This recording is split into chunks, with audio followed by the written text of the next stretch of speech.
ಅರುಣ್ ಜೇಟ್ಲಿ ಹಾಗೂ ರಕ್ಷಣಾ ಸಚಿವರು ಮಾತನಾಡ್ತಾ ಇದ್ದಾರೆ. 1 2 3 4 देखो ऑडियो देखो 1 2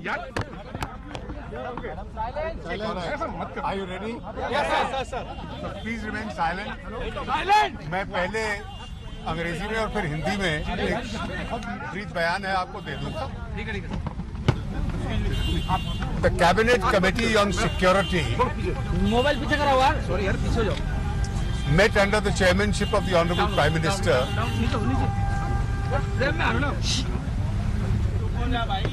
to take an assessment and discuss the incident that took place in Pulwama yesterday, in which a large number of CRPF personnel sacrificed their lives. The CCS observed 2-minute silence in the memory of those who laid down their life by making the supreme sacrifice for this country. It placed on record its deep gratitude of the whole nation to those who have made this sacrifice and expressed its condolences with the bereaved families. The CRPF, of course, will make detailed arrangements with regard to transmitting and transporting their bodies of the deceased to their families. A detailed assessment of the incident was also taken. There are several details which are discussed in the CCH which are normally not be disclosed. But there are a few points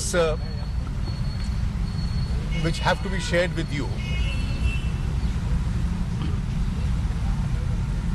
The Ministry of External Affairs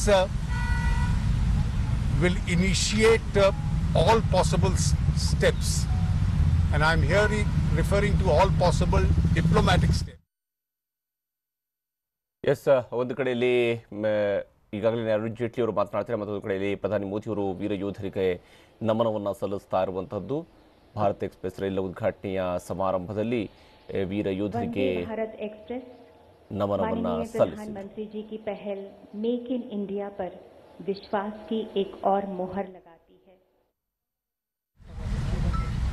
They will be taking all possible steps.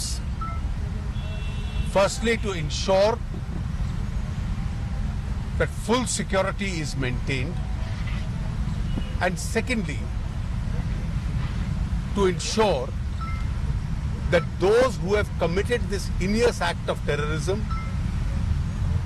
and those who have supported it actively are made to pay a heavy cost for it. The Honorable Home Minister Shri Rajnath Singh Ji will be leaving for Srinagar along with a team of officials from our agencies and Home Ministry today, and on his return at the earliest, possibly tomorrow, he'll be calling an all-party meeting to brief them about this incident. आज माननीय प्रधानमंत्री जी की अध्यक्षता में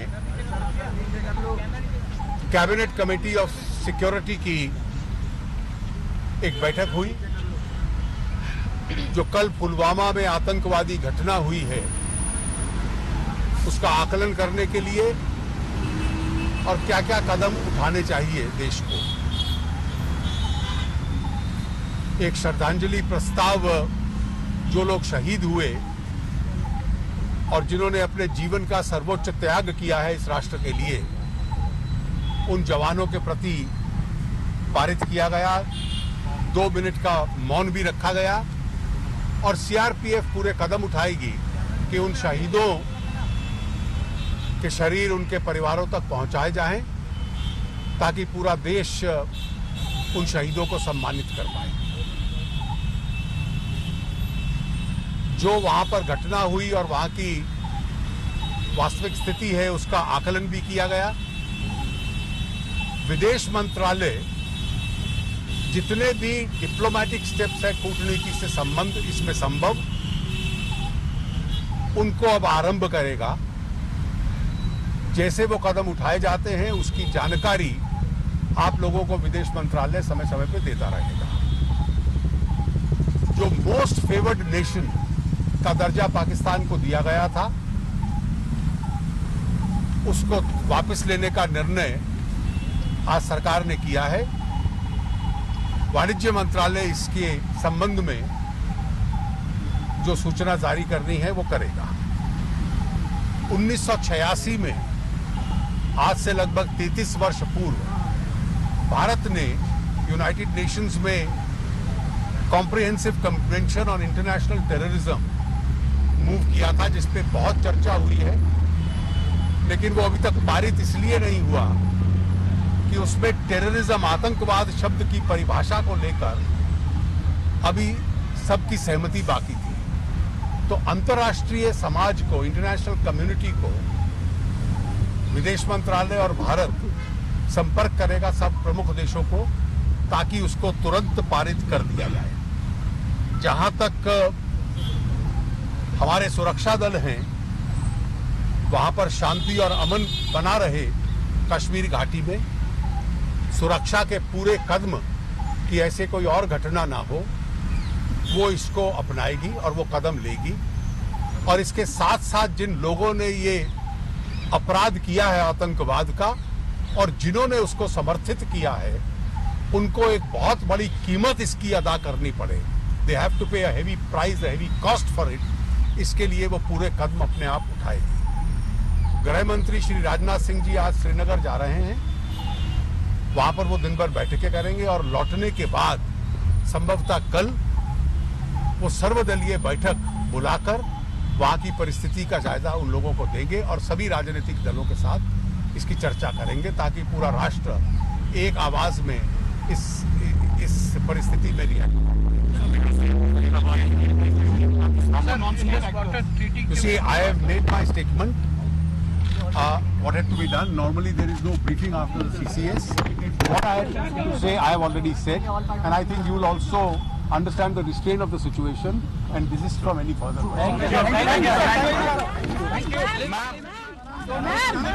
you.